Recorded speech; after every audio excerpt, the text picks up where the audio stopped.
Let me ask this, because you said like Blizzard added in a lot of like microtransactions. Have you seen like Microsoft take any out, or like not add any in at least? They haven't added any in. The only thing that's come close is traders' tenders. So they've added a thing called the trading post for like cosmetics and mounts.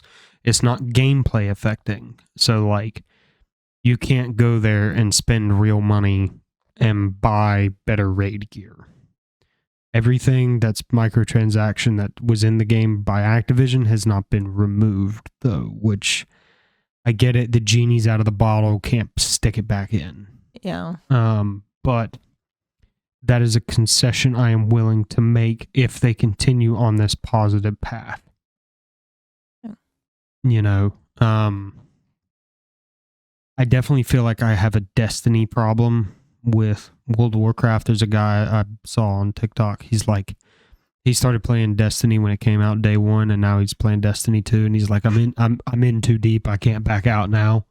He's like, I got to see it through to the end, and that's kind of how I feel with World of Warcraft. Is like, I got to see it through to the final expansion. I don't know when it's going to come or if it's ever going to come, but I either need to see the place burn down or I got to, see it all the way out.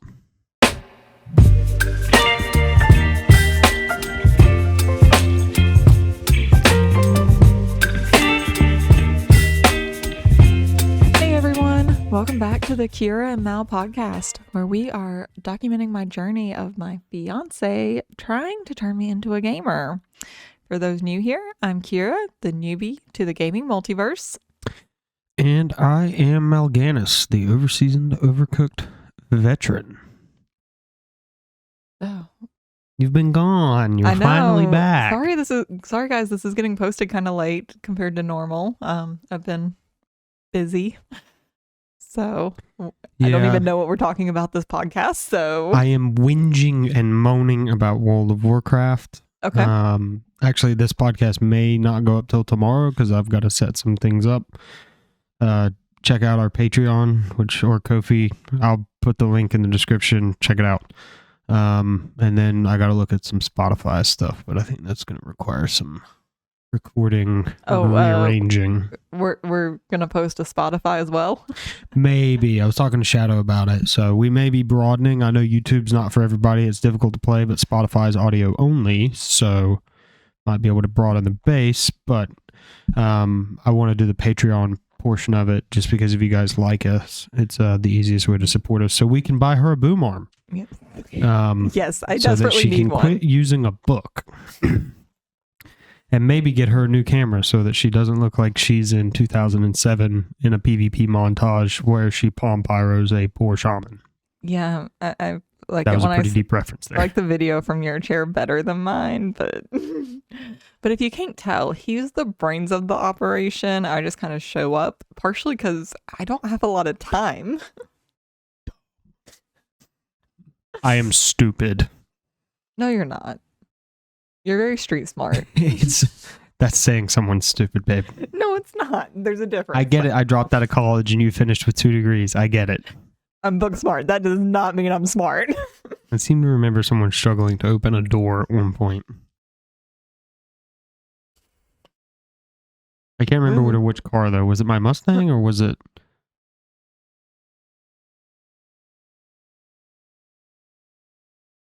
It was a car door, I think. But I can't remember if it was to my Camry or the Mustang. From the inside. You couldn't figure out where the door handle was. That's right. I remember that. To be fair, I've gotten lost in vehicles before as well. It's just like, you know how like when you're used to a particular car and normally it's like the exact same thing in most cars. So then when it's like response and then when it's not the same. What? You're an engineer. Yes, but there's a thing called force of habit. Fair enough. I'll give you that one. I'll give you that one. I think it was more so like the handle wasn't there to open the door and I was very confused, and so my brain just kind of shut off because it was just like, fair enough. Brain not computing, it's not there. Yeah, I've had that happen before with other things, but yes, I have had that happen before. So I know most people. Check out our Patreon. Link will be below. We may do Ko-fi as well, or just Ko-fi. I got to read some stuff on it. I've been told by Pirate Software that Ko-fi is the preferred method because they don't take a big cut, but I know everybody has a Patreon account for the most part, and that means that nobody has to go do the annoying thing of setting up another account. So I don't even know what Ko-fi is. So. There's Ko-fi or Ko-fi. It's like Patreon, but apparently more creator friendly, from what I understand. Interesting. Do they get are they supposed to get something for it? Is it just like a donation type deal, or? Sorry, it functions exactly the same way Patreon does, but Patreon's monetization system, how they make money off of you, is way more aggressive than Ko-fi's. Ko-fi's or Ko-fi's is like a flat rate regardless of how large you get. It was my understanding of it. I'll have to read into it again. Interesting. Okay. So one of those links will be below. But yeah, I still want to do some more research on the Spotify thing. Let us know. Do you guys want Spotify or not? It may be helpful, may not be helpful. Or do you think any of your friends would want Spotify? That's obviously true as well. if you watch this far in. For the 5 people that watch, let us know. We're here for you. Yes. And thank you guys for watching. It makes our day when we see you guys log on. Yes. It's so awesome. It's so awesome. And I love getting feedback too on like audio and video and stuff like that. Please give feedback. If the audio is jacked up, let me know. It's how I learn. I'm a machine learning robot. I have to make mistakes so I can learn from them. Yes. Neither of us are. I'm not an audio engineer. I'm also not a video editor. And I'm also not a videographer. Yeah, that sounds right. I'm also not any of those things. And I don't have time to learn. And you have slightly more time than I do. The problem is my time's like boxed in, where it's like, it's free time, but I'm like on call. You know what I mean? Does that make sense? It's like I can't commit to other things. Well, kind of like this weekend when I was house sitting, it's like I'm free to do stuff, but it's also like I kind of have to be around the house. Yeah, you're like geo-locked where you are. Yeah. My old job was like that a lot too. Yeah. Where I was just constantly geo-locked. But yeah. So I've been playing lots of World of Warcraft, lots of Season of Discovery. Played the new Sunken Temple raid. I think we're 4 of 8 or 4 of 7, however many bosses there are. Yeah, I don't even, because I haven't been here, I don't even know. Normally I can kind of like see you do some stuff as I walk by. She sees me do things. That's the key, fellas. She just has to see you do things. So like sometimes like I have some context of what you're talking about because I've seen bits and pieces, but I really like don't know anything about this one. It's the Temple of Atul-Hakar, I think is the original, or is the name of the temple that the dungeon is in, but the dungeon name is Sunken Temple, and they turned it into a raid for this tier of Season of Discovery for Phase 4. I think we're on, maybe. Yeah, I think we're on phase 3. We're on phase 3. That's right. It's been pretty good, really hard. We got a huge healer check on the boss we got stuck on. We had like, I think we had 15 people, 16 people. Like we just didn't have anybody for our Friday night raid. So hopefully Wednesday we'll be full stack again and we'll get our main tank back as well.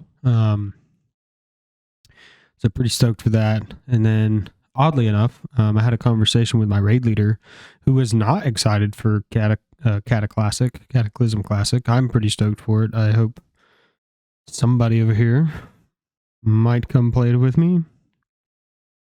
And I think the only reason I like it so much is Cataclysm is when I got good as a raider. That's when I really got into the raid scene, because like nobody really helped me or taught me how to play in Wrath of the Lich King. I just kind of wandered around aimlessly, and then Cataclysm I kind of started to figure it out. Pretty stoked for the Mist of Pandaria remix that's coming. It'll be like an event to re-experience the Mist of Pandaria expansion, but there's some caveats to it, but I'm pretty stoked for it. I think it's going to be cool. I think other than maybe Legion and Wrath, I think Mist of Pandaria was one of the most aesthetically pleasing expansions. I think it had the prettiest environments to explore.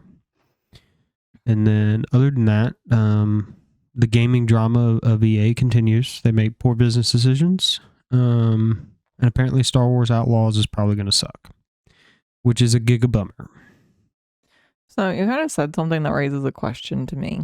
So like with how like the aesthetic of the environment, do you think that impacts whether or not people want to initially play the game? Yes, absolutely. But before we jump into the meat of today's episode, if you guys are enjoying the content, please hit that like and subscribe button and leave us a comment about your favorite games that you would like us to try, or perhaps your favorite World of Warcraft expansion. You cannot say vanilla. That was not an expansion.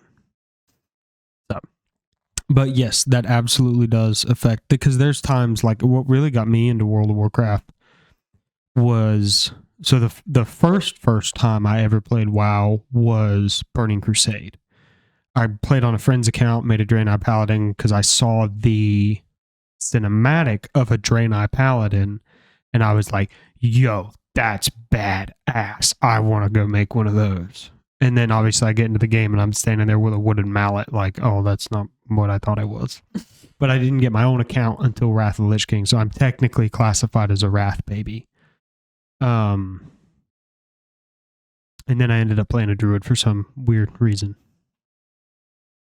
Anyways, but yes, so like the aesthetics of Burning Crusade I thought were really, really cool. And then like the aesthetics of Northrend were just on point. It was diverse, it was interesting, up until really probably the actual like Icecrown Citadel and the area around it, and then Ulduar were kind of really similar. But like the Borean Tundra, and then what was the other one? A lot of the Horde guys started out over there. It was the wooded area. It wasn't the hinterlands, but it was like the hinterlands. Just super diverse environments to explore. And then Cataclysm was kind of boring because they reworked the old world, which I think upset a lot of people because they had fond memories of the old world being the way that it was. But it was due for an update. It was a little jarring to me because I didn't know that there was an expansion coming because I was just so disconnected. I didn't realize what was going on. Or I think I knew there was an expansion coming, but like I didn't know when it was going to happen or what they were going to do because of it. And I just logged in one day and everything was on fire. And I was like, oh, Deathwing's here. Okay, cool. That makes sense now. So yeah, it was definitely interesting when that happened. But yeah, Mist of Pandaria, I think it hit a pinnacle in like overall aesthetic for me because it was a little cartoony, but it was still very kind of true to form realistic, but it still maintained that kind of WoW feel and vibe to it, but it wasn't like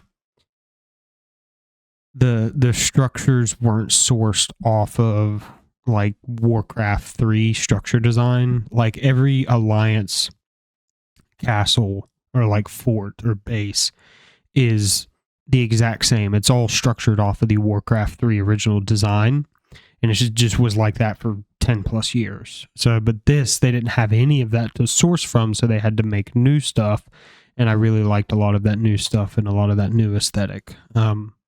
That's kind of what kept me playing in Mist of Pandaria after I got back from summer camp. And my old raid leader hit me up and was like, hey, I'm forming a new guild, come raid for me. I was like, all right, cool, sounds good. And then I ended up becoming the raid leader. Or I was the fill-in raid leader when he wasn't there. So yeah, it was definitely a good time. Okay. But I don't know, that may have been an overly complex way to answer your question. Maybe a little bit, but also I like the details, so. Yeah. And every expansion has its own vibe. Like, I didn't like BFA's vibe. I didn't like Shadowlands vibe. I'm okay with Dragonflight vibe.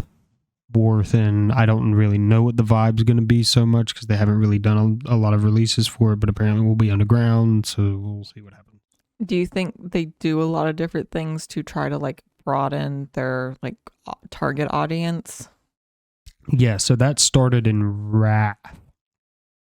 Because originally, World of Warcraft Vanilla was made for Warcraft 3 fans, is how I understand it. Then the game just took off out of nowhere. Like, they were standing up servers overnight so people could make characters. Then they kind of kept that same mentality going into the Burning Crusade, and then there had been several acquisitions, I think, where Blizzard's ownership had changed hands. They started to broaden a little bit in Wrath, and then Cataclysm was when they were, I think, purchased by Activision, and Activision was like, get as many people playing this game as possible, which is funny because when Activision said that and pushed a lot of the changes that made Cataclysm hated by a lot of people is what drove subscriber numbers down. So I was about to ask, do you think by like trying to have such a broad target audience that they're actually hurting themselves? Yes. Because I feel like I do this a lot, but I'm going to compare it to like the fashion industry. As you think about stores, no store tries to target everybody. They have a specific customer base they look at. Yeah, like I'm gonna say this, like some of the stores I'm familiar with, like Ann Taylor, they have no men's clothing, and really their target audience is businesswomen and people who need to like wear professional clothing to work. And it's like, if you want something more casual, it's like they don't necessarily have it. You need to go somewhere else. And then you have stores like H&M. Kind of looking at it, generally target, more like teenage to young adult women. And then they also have men's section too. And then we'll kind of go off the walls with like Spencer's. I love a Spencer's. Definitely that is not everyone's cup of tea. My grandmother would have a stroke if she walked in the door. Yeah, it may have something to do with those things in the back of the store. For those who know. And those are just a couple of examples. So I'm just wondering if they would do better. And I'm thinking about it, like looking at it, a lot of department stores are shutting down, and department stores probably have the broadest audience reach. Yeah. And a lot of it, because really the game, put my phone on silent. There's basically three things to do in the game if you want to boil it down to like its base elements. And there's player versus environment, which is raiding, dungeon, world exploring. That's the overarching name of it. Then there's PvP, player versus player. That's you want to go fight other people. And then there's RP, which is role-playing. Now, there can be role-play PvE, role-play PvP, but role-playing as a whole is its own thing. So those were the three things you could really do in World of Warcraft. And then obviously those branched out infinitely in every direction. And they had their pinnacles, like the pinnacle of raiding, the pinnacle of arenas, raided battlegrounds, things like that. Moonguard, which we don't talk about Moonguard. Yeah, he's not going to be okay with this for long. But what a lot of people really enjoyed, I think, and I have a very vague memory of prior to the changes that occurred, because I kind of started playing and understanding the game as the changes were occurring. But there was a sense of community, like what server you were on and what faction you were really mattered. And a lot of that was driven by technological limitations, like you couldn't have so many people on a server. The server would lag out. The factions had to be split for the races and class balancing, because originally there were only shamans for the Horde and paladins for the Alliance, and then in Burning Crusade they balanced that so both factions could have them. But everything kind of had to be done as a group for the most part. You could solo world level, But you couldn't solo dungeons, you couldn't solo raids. So that's where a lot of that came from, is there was this deep sense of community and guilds stuck together for long periods of time and worked together. And then in Wrath of the Lich King, they introduced looking for dungeons, so you could just press a button and queue up to automatically join a group of people you don't know and teleport to a dungeon.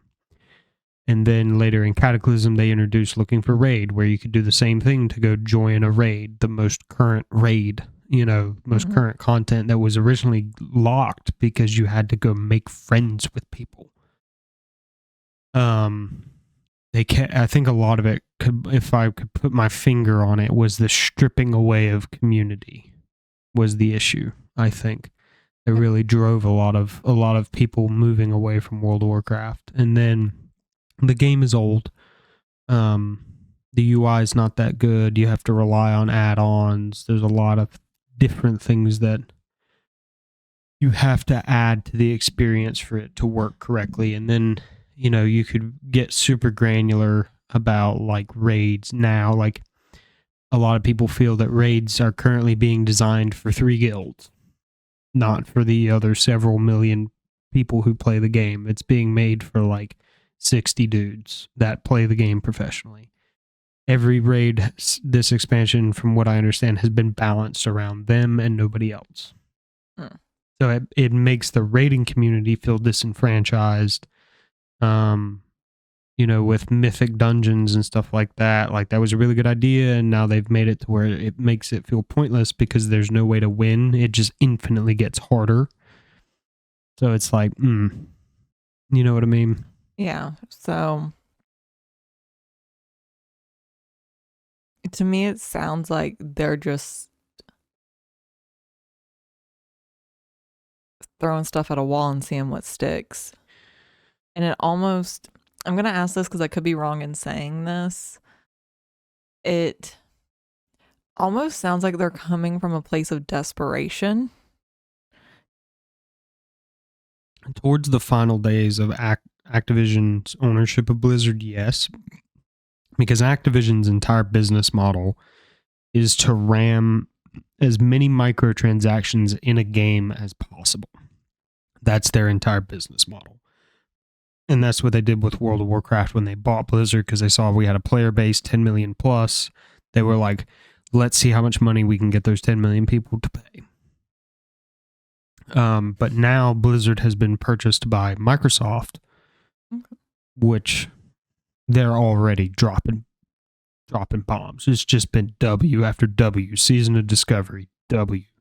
I think Cataclysm Classic may be a W. Mist of Pandaria Remix, W. Like, they're War Within, W. I mean, they're hitting home runs right now because there's been such a change in leadership and mentality. Oh, that's good.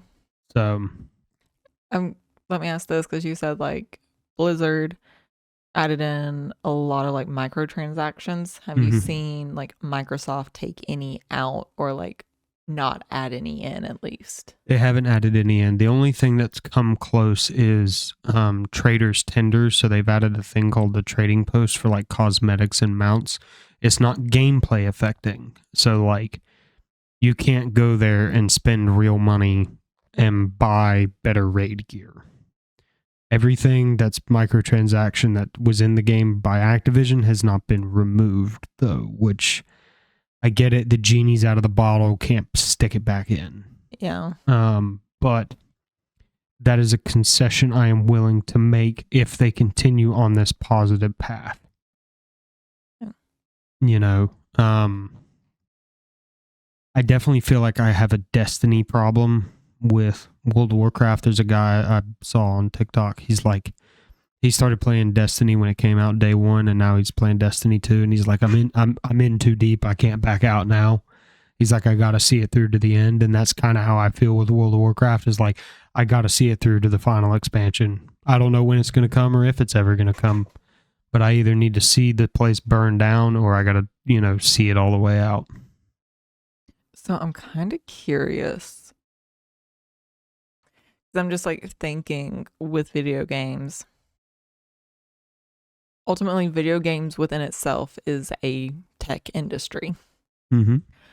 And I'm wondering, because like especially with World of Warcraft thriving with Microsoft owning it, I'm wondering if video games as a whole, not necessarily the same tech companies, but if they would do better being owned by tech companies that can fund the initial startup.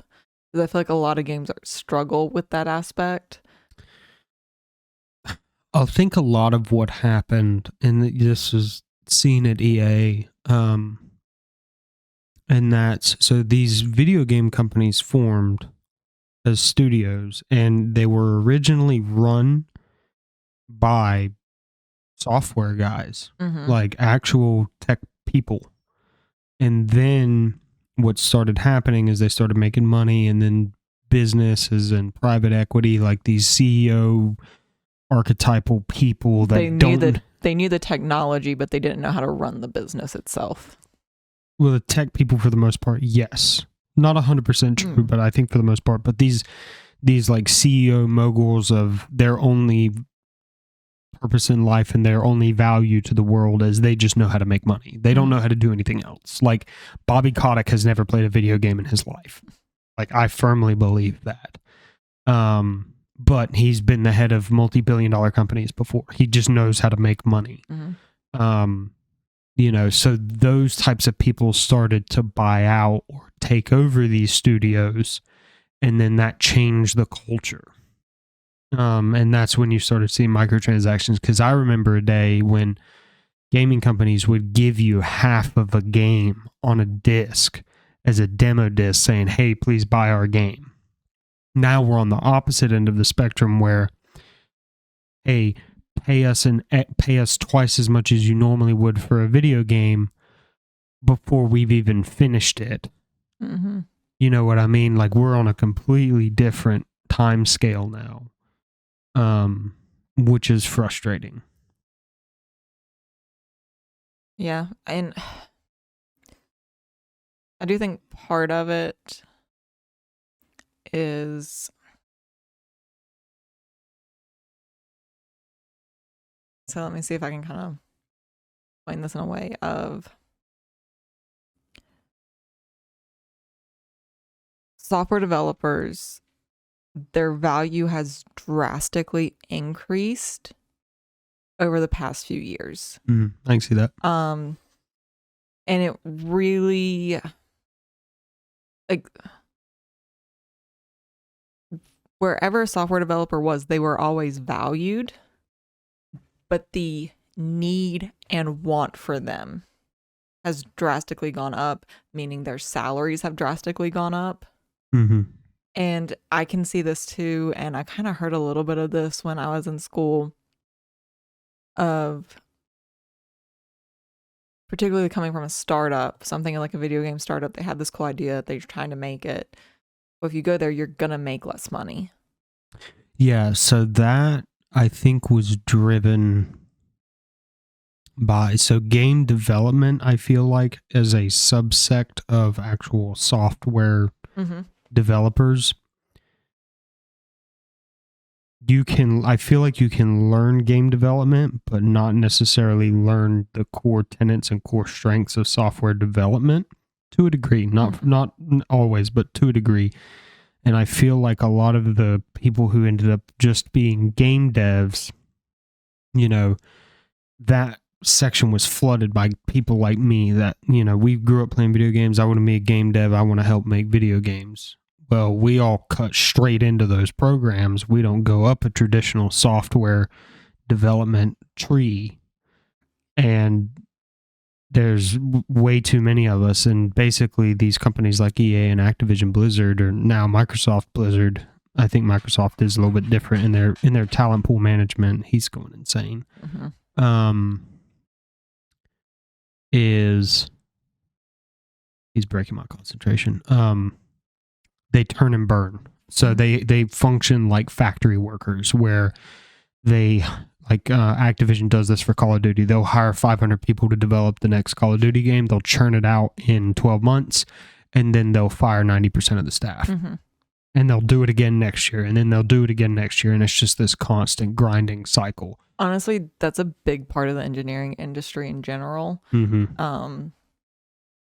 like, I can't remember who it was that was telling me about this. It was when I had my internship in Huntsville, but their dad was an engineer at Boeing. Mm.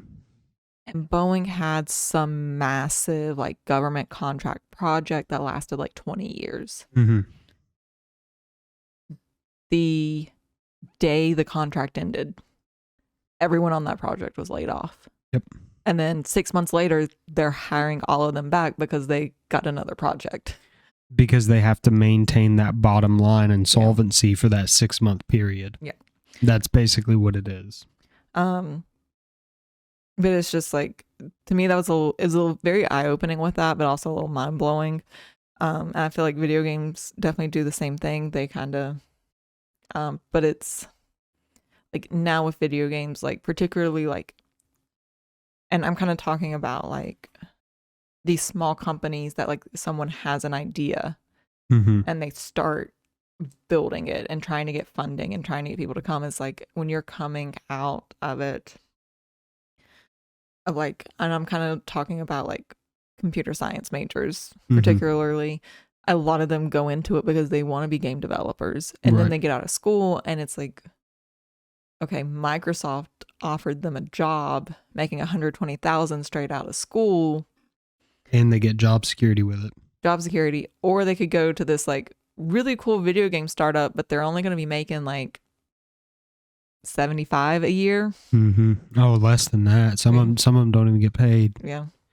You know, and it sucks, but I think we are entering the era of the indie dev of like one or two dudes like sitting around making a video game. Like one of the most popular video games of last year going into this year was Lethal Company. Do you know who made Lethal Company? Who? One dude. He was like 17 years old. He had a background in Roblox game development that he learned when he was like 13. Built Lethal Company. And it was just wildly popular. Good for him.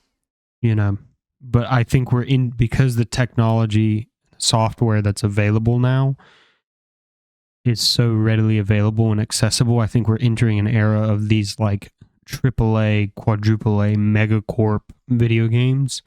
They can't compete because they're just so constrained by their corporate overlords. The only thing that I hate is a lot of their engineers. They can't get off of work. And let's say they had a video game idea. They can't go make it on their own. No. Like they are owned by the company. No matter what work they put out, that belongs to the company. Yep. And I'm wondering like how much like creativity is being stifled. Yeah. Because there's a lot of, and it's frustrating because like I don't want to place the blame on game devs, because I don't necessarily think that the majority of problems with games such as World of Warcraft are problems that they created, or it's you have so many people and so many ideas in a room that nobody can quite, you know what I mean? They can't quite maneuver. But I think a lot of it is driven by the accountants. I mean, you look at who is it? Northrop Grumman, Boeing, Northrop Grumman, whoever. It was Boeing. Yeah, their entire model is controlled by accountants. It's not controlled by aerospace engineers. It's controlled by accountants. Yeah. That's why they have doors popping off of their planes and panels and engine cowlings flying off, is because the accountant's like, no. It's going to cost too much money. You know, cut safety here, cut quality there. And, you know, an aerospace engineer is going to have a completely different plan of attack to handle those things. Well, and one thing I do know is some of it's definitely like factory issues. Part of it, some of the problems that Boeing's having, I don't think it's necessarily from a money perspective. I think some of it is more so from I don't like how I'm going to phrase this first, so just give me a minute to put it out. But like an employee perspective, and I mean that of like the factory workers, I can tell you right now, they're not paid enough to care enough.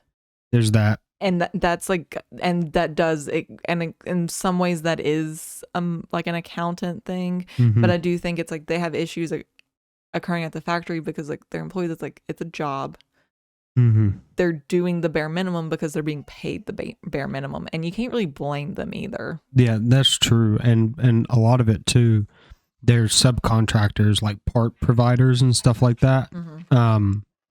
They're thinking along things are controlled by the accountant, and they're not paying their people enough, and they're like, we don't care, just ship it, don't worry about it. And they're just cutting corners with safety and stuff like that. And you'll see that in video games through the lens of quality assurance in terms of the product that's being provided. Like, why is it so buggy? Like, why is it, like, I'll cut the season of Discovery dev team for World of Warcraft. It's like 15 dudes.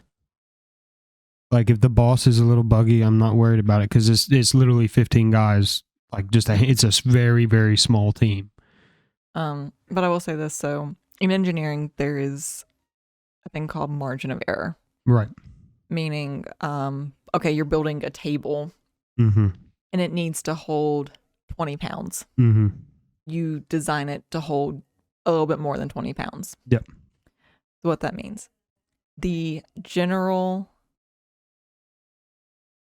I said margin of error. Wow, it's been so long and Mowgli's not helping. Safety factor, there we go. Do you want me to put him in his cage or do you want to let him in?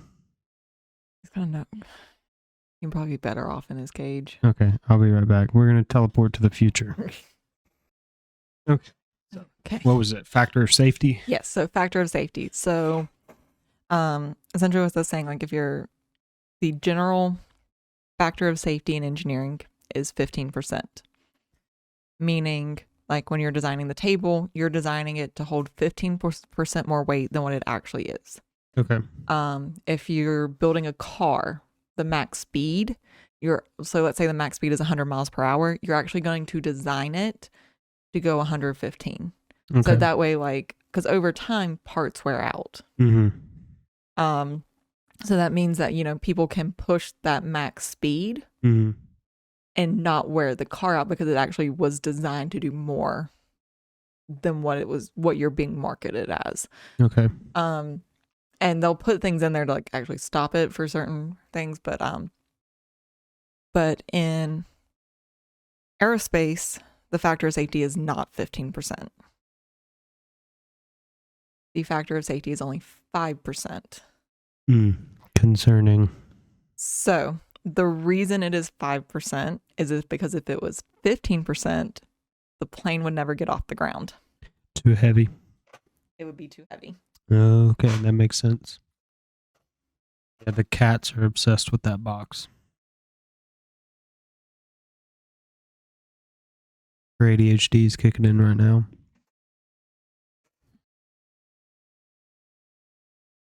Sorry. So part of it too is like, and there's supposed to be a whole procedure of like checking the airplane and like all this stuff after each flight. Right. And kind of from what I've been hearing is they have been slacking on that side, which is more of a airport issue. From what I understand, they're not checking on the factory floor. Like when the parts come in from part suppliers, like they don't even bother to check, or if they go to do like a safety inspection at the part supplier factory, they're not doing thorough inspections. They're just trying to get them through.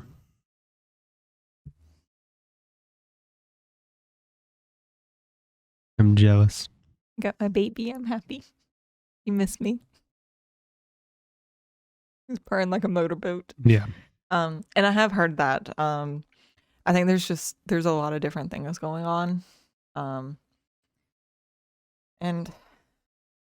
I think Boeing has a lot to do to address the problems. And I do feel, in a way, I feel bad for Boeing because like they were the top like aircraft company. Like the majority of the planes flying in the sky right now are Boeings, and people are like losing their trust in them. Mm-hmm. Oh, I've lost a lot of trust in Boeing. Yeah, like getting in a plane that's not Boeing, but I like an Airbus. Airbus is okay, nice. I'm going to say this. Airbus has done I was like, when they started coming on the scene, I was like a little hesitant, but they have done a really good job of placing themselves up at the top. Mm-hmm. But I feel like they do something that like no other airline does either, is I feel like they have started taking like customer comfort into consideration. And I think that's been a big game changer for them. It's not about cramming as many people into a tube in the sky as possible. Yeah. But yeah, I think a lot of what drives it, at least in the gaming industry, is just get the product out. We'll do a day one patch. Everything's connected to a network now, so we can patch the game before, after it ships. It doesn't matter. We'll ship a shitty product and we'll patch it 3 months later. That's kind of... Sounds familiar. Yeah, I know. But that's the typical mindset. And I get it in games like World of Warcraft. Like, you can't account for... I don't even know what the size of the player base is. We'll just say 5 million people are playing the game now. And they ship War Within and 5 million people log in to play it. You cannot account for all the variables of the way that they're going to wreck the system. But by God, simple stuff that has existed in the game for going on 2 decades now should at least be able to function at a minimal level. I mean, yes. But I will say, in software development, it is very easy to change something and it break way more than you expected. Somebody moved a stone in Molten Core and it crashed the new raid. Who did it? And there's just some things as a programmer like that. I'm like, it's like, as a programmer, you're like, why did they move the stone? Why did they need to do that? So it's just like, and you know what one of my favorite stories about spaghettified code in World of Warcraft is? What? So during Ice Crown Citadel progression on the actual Lich King, there was a rogue using what's called a Serenite bomb in part of his damage rotation. For some reason, hold on, let me back up. One of the mechanics in the fight is, so there's a platform that you're fighting on, and then like 50% of the platform falls away and then comes back. And like that's important because you start running out of room to fight on because of this like big AoE spell that goes and sits on the ground. So having that extra space makes it so you're not racing as hard. It's not as stressful. And for whatever reason, him using that Serenite bomb caused the platform to rebuild. Don't know how they interact with each other. Don't know why this platform during this boss fight, because Serenite bombs, from what I understand, came into the game in the beginning of Wrath of the Lich King. ICC wasn't available until like 18 months into Wrath of the Lich King. So it's like, it's just this spaghettified code interaction. Yeah. Well, I mean, and that's kind of how all codes are in a way. Because I mean, there's actually a process at work that we're restructuring, and it's one of our more massive projects. And being brought into it, because pretty much all the work had been done on this before I started at my company. And now, like, I was brought into it and trying to learn it, and it's just like you're getting the bits and pieces. And I remember at one point I was looking at it and I was just like, how is any of this stuff connected? There's this code over here, and then there's this one, and there's this one, and it's like on their own I understood them, right?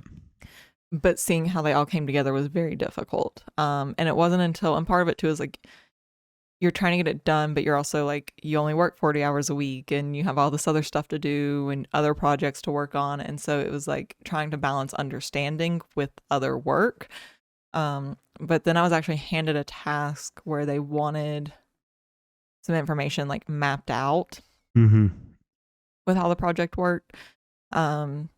And so like I actually got to like sit down with the code and create, like I use Visio to create a map of how the code works and the different parts, because there's like a monthly run that we do, but then there's also a code run at the end of the fiscal year as well. And so those are like, they're two different things, but they're used together. Okay. And then there's like a couple of other things. It's it's weird to explain, but it's like when you actually start looking through it, and it's like I made the video, and I like when I finished the video, I looked at it, I was just like, oh, this all makes sense. The monthly data is used to create this report, and then the monthly reports come together and it gets fed into this, and that makes these other reports that are needed in these other processes. Right. But it's just like sometimes it's like you're asked to try to understand the code as fast as possible. Right. And when it gets massive, especially with things like video games, because one, it's not just not like what's the software doing. There's also the graphics component as well. Yeah. And that's a whole other thing. And there's a lot of it too where like the code is working, but the graphical display of it is bugged. Yeah. Or it could be vice versa. Graphically, it's doing what it's supposed to do, but the code is bugged. And that happens a lot. And that's something of like, in my opinion, the graphics are the hardest part of anything. That was always, she likes to nibble. To me, it's like, and that's the thing that I feel like people don't understand, because I feel like a lot of people would say like, you know, the graphics are the coolest part, but they're definitely the hardest to do. Right. And that's, which I work with graphs. I don't work with animations, so but I love doing graphs. That's a lot easier because things aren't moving. Yeah, and a lot of it, I feel like the union between the code and the graphics, at least in the context of World of Warcraft, it feels sometimes like the graphic designers and the actual coders never talk to each other. That is a high probability. So that is probably accurate. They probably are not. Or if they are talking, it's like once a week for maybe an hour. Right. Because there's a boss fight where these guys maybe are not coders by trade, but they're like mechanic designers for boss fights. They're like, yeah, we're going to do this mechanic and that mechanic and this mechanic and that mechanic. And then it went to the graphics team. The graphic team doesn't fully understand what the mechanics do or how they're laid out. And they just kind of, well, they probably understand how they're laid out, but they don't understand necessarily the interactions. And then the room that the boss is in, everything's just green. And then there's another one where everything's just red. Everything is red. Nobody can see anything. It's like awesome. Yeah, but no, there's a high probability that they don't talk. And the reason I say that is like one of the projects I'm on right now is like there's components of the code. If I was to ask to go and make a change in certain parts, there's a high probability I wouldn't know where to make the change. And I'm talking even like what script to look at. It would take me a while, and then to like have to go through and make sure that if I make that change, it's not going to break anything else. Right. But I could tell you, if you came to me and said, we need this change made, I could tell you who to go to get it done the fastest. Right. Yeah. Who has the keys to this room? That's a lot of what I've. Yeah, but that's like, there's the codes I worked on in it is like, if there's anything with that, like they come to me and sorry, I get excited. I do enjoy my job, even though I complain about it. I get excited about work. I complain about mine, but it's okay. I think everyone complains about their job. It's not a job if you don't complain about it. So I've been told. Makes sense. But yeah, we completely diverted around the script. Again.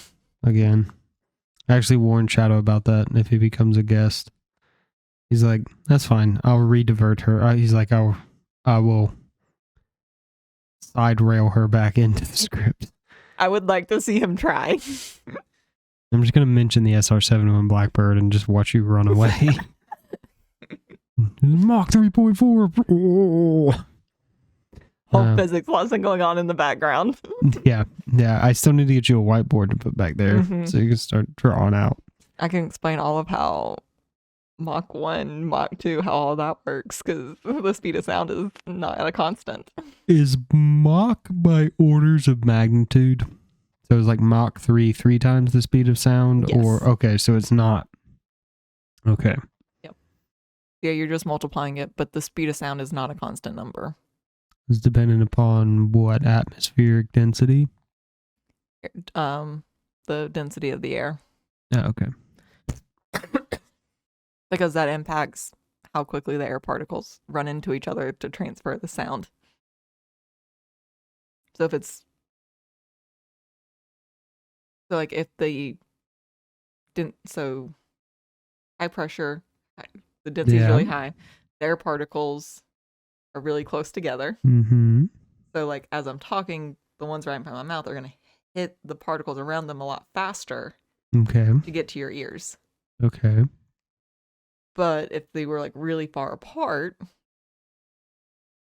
then that the air particle would have to travel a further distance, now relying on the sound of my voice, like push it. So like the wind coming from my mouth, like to push that. It dissipates energy as it transitions to the next molecule. Yeah. And so it's gonna like slow it down to where like you would not hear what I said as quick.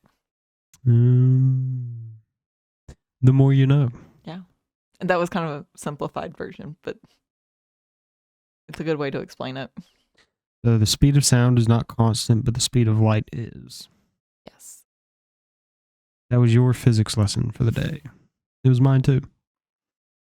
So, but yeah, I really don't know how to go forward from here, other than I've been playing lots of Season of Discovery. And I've been playing Wrath of the Lich King Classic too, leveling in there. That's been fun. And then I was bullied into retail World of Warcraft. Okay, so I'm not happy about it. Remind me again which version I was playing. You were playing retail. I was playing retail. So you don't like retail? I thought you liked retail. I have mixed opinions. Okay. So if you're not a fan, why was I playing it? Because it's the most noob-friendly version of the game. Okay. Like, if I dropped you in World of Warcraft Classic, like Classic era Classic, you would quit within 5 minutes. I can see that. Because it gives you no direction. You actually have to read and look at a map and figure out. I don't want to read while playing a video game. I'm going to have to get you that add-on that reads the quest to you, aren't I? Probably. It's all like professionally voice acted as well. I'm not patient, so. See, this is why I want you to play Cataclysm. Because I think it'll be just fast enough, but just slow enough. Does that make sense? Yeah, that does. It'll be like the right tempo. Okay.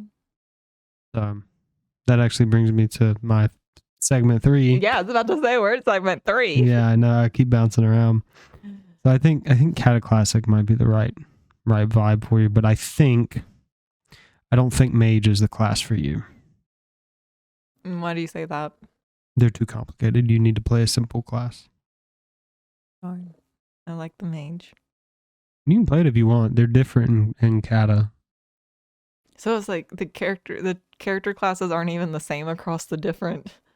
No, because they've been updated, balanced, and changed as the years have gone on. So like Classic era is a snapshot of what mages were like in Classic. Cataclassic, or what is currently Wrath Classic, but will be Cataclassic, will be a snapshot of what mages were like during that period of time. Okay. Because classes have evolved and changed as the game has evolved and changed. So, does that make sense? That does. So basically, they haven't left anything a constant. No, it's a constant. The only thing that is constant is that it is a moving target. The only thing that is a constant is Cataclassic. Or not Classic era. Because that will never advance past its last known point. Do you ever get like frustrated playing a game that is constantly changing? Or does it keep you engaged? That's how it keeps me engaged, because like they're referred to as content droughts, and they tend to happen at the end of expansions. Like we're technically in a content drought right now, depending on who you talk to. Because there's no new raids. We're not going to get another new raid till the end of the year when the new expansion comes out. So people are like, all right, I want more content. I need new content. Mm-hmm. So we're technically in a period of constant right now, but it'll change towards the end of the year. Does that make sense? Mm-hmm. So that actually that gives me another question. Sorry. Okay. To me, it seems like PC games are kind of the king of video games versus it seemed like when we were kids, like it was more so like console games. Like, and I remember like Xbox 360 being a huge deal. Mm-hmm. Do you think like people have come around that they prefer PC games because of the evolution versus like with a console game? Like, I'm thinking like as we were kids, like you'd have to go buy a disc and then like whatever's on that disc is what the game is. There is no changes. Not exactly true. This goes back to a point I made earlier. So, depending on the game studio, even on Xbox 360, there would be patches. They would patch something. So there would be like a day one update. So like you could buy a game, like even now you can buy the physical copy, but you will get a digital patch once you put it in your console. And you can purchase games digitally. I know that was like a big thing. It's been a big push recently, but you have to have it downloaded on your hard drive, and that's a whole different argument. But I think the reason PC overall has really become king is I used the same computer for 8 years, and I just fixed things and upgraded as I went along. Didn't really have to spend a lot of money until I built this new monstrosity. In the console world, you can't really fix a console. To a degree, you can. Depends on what it is. You can send it in to have it replaced. But it's like you're limited by your hardware. So like if you bought a day one Xbox One, you can play Xbox One games that have come out in the past 6 months. Mm-hmm. But you're playing on old hardware. You can't just stick a new GPU in an Xbox One. Mm-hmm.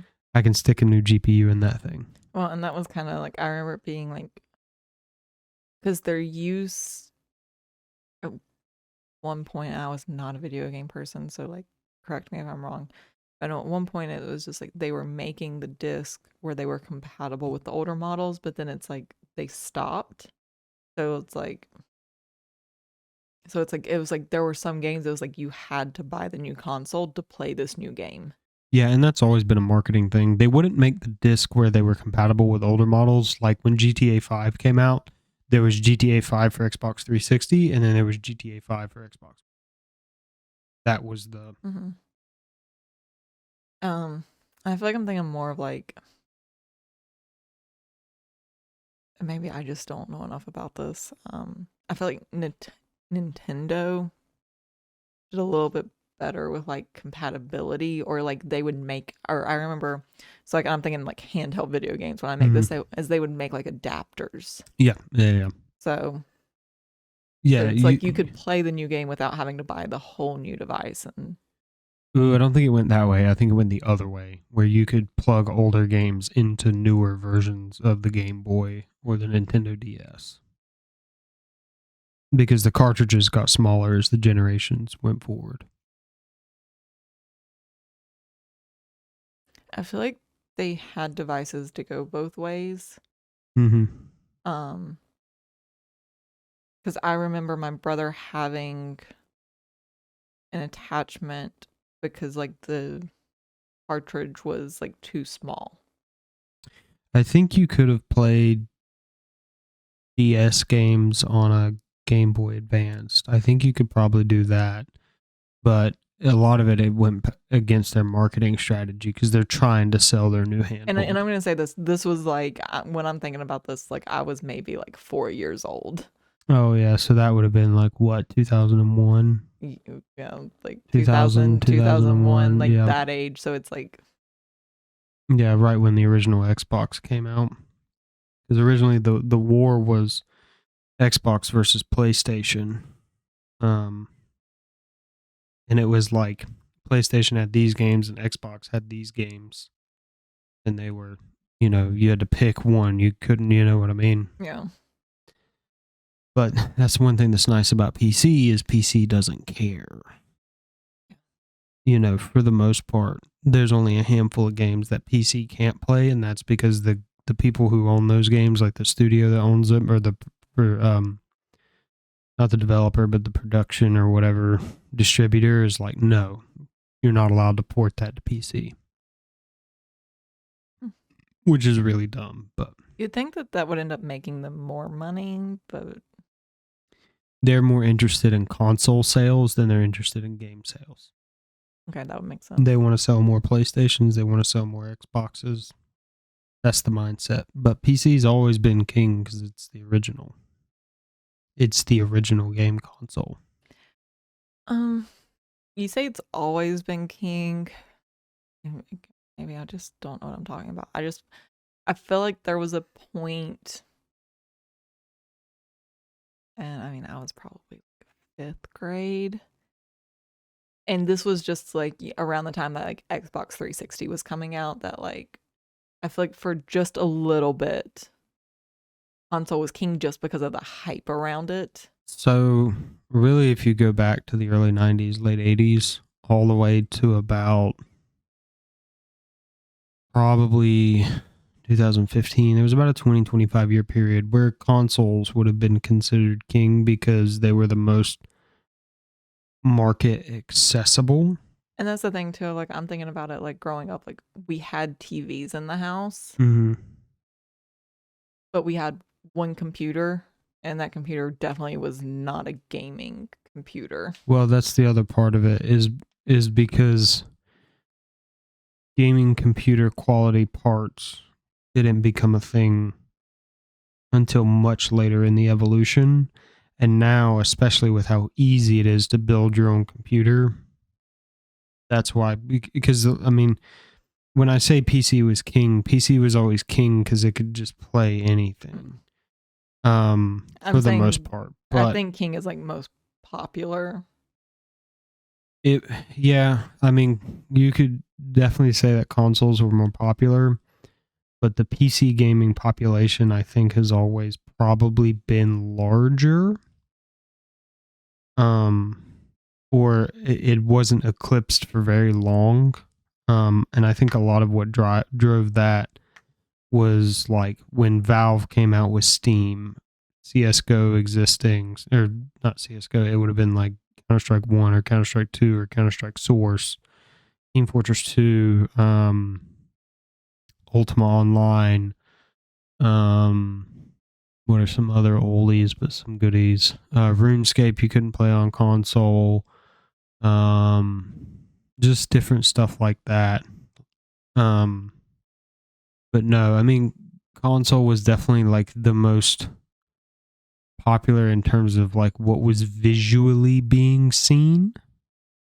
But like if it wasn't for PC gamers, streaming would have never become a thing because it's very difficult to stream with just a console. Oh, absolutely. And I will say, to me, it was interesting just like seeing my little cousins at Christmas, and it was just like, they were asking for gaming PCs. Like that's what they wanted for Christmas. That was a bit of an eye opener to me, honestly. Yeah. It's been a big change, but there's a lot more you can do with a PC as well than you can do with a console. And they tried so hard to make consoles like this central entertainment piece. Mm-hmm. And it just like, Well, I do think part of what killed it, I think they could have been successful if there wouldn't have been all this competition in the console world. Because I'm looking at it from like, you have PlayStation, Xbox, and then like there's the Wii that also came onto the scene. And it's like but most, I want to say, the average person couldn't afford to have all of them. mm-hmm. And if they were trying to make it this central thing, because I remember them like, making it to where they could play like DVDs and stuff like that. Yep. And like PlayStation 3s had Blu-ray drives in them. Yeah. Remember that was a thing. But it's just like, there's like, what's the point of having 3 devices that all do the same thing? Yeah. Except it's of different video game markets. And then now it's like, some kids don't even know what a DVD is. I had a kid ask me one time, he was like, what is burning a CD? And I'm just like, oh my God, I'm so old. That was a rite of passage as a kid. You had to give your computer aids so you could download LimeWire and download music and burn it to a CD so you could have your own track, like playlist for your car. Mm-hmm. That was the thing. No, I remember so it was like some family friends. We would alternate buying CDs, mm-hmm. and we would buy them from each other to burn them onto the computer to make mixtapes. Oh man, the late 90s, early 2000s were just a different. I remember a bygone era. It wasn't until a couple of years ago that I got rid of all my CDs. Really? My dad still has a bunch of his. He got rid of his record collection. It was emotional. Yeah, it is. But it's like and it's hard. It's like I don't use them anymore. Right. But it's also like they're just taking up space, but it's like I don't want to just throw them out. Like they still work, they still have they can still be used, but like I don't use them. It was like emotional, and I remember getting rid of DVDs. And I still have some DVDs. Right. And I know you think I'm crazy because it's like no, I don't think it's crazy. Like I would love to have the Lord of the Rings anthology box set of all the DVDs. Well, part of it is, and I feel like this is something that's happening too. Of can you take that bottle off your keyboard, please? Some of it, I feel like kind of the same thing with the consoles is happening with the streaming services. Is there's just so many of them. This brings me to a point. So EA's, I think he was the CEO or one of the top dogs was like, gamers need to get used to not owning their games, because what they want to move to is a subscription model where you subscribe to their service and they provide you with the games, and if you're not subscribed you can't play the games. But it's I know I hung on to so I'll give you an example. One of the movies I own is on DVD is Mulan. Mm-hmm. I own both of them because I love Mulan. I still have the VHS. Yeah, I'm that old. Of Robin Hood, the animated movie. But no, I hung on to that because it's Mulan is my favorite. It's one of the few Disney movies I would actually want to watch now. Mm-hmm. So, but I'm just I don't want to have a Disney Plus subscription just to watch one Mulan. Movie. Yeah. That's such a because and especially I'm not a movie repeater. I watch Mulan honestly probably not even once a year, but it's I get in the mood. The only thing there's only one series of movies that I repeat annually, and it's during Christmas. I rewatch the entire Lord of the Rings anthology. That's it. That is my Christmas tradition, and I added The Hobbit to it when The Hobbit came out.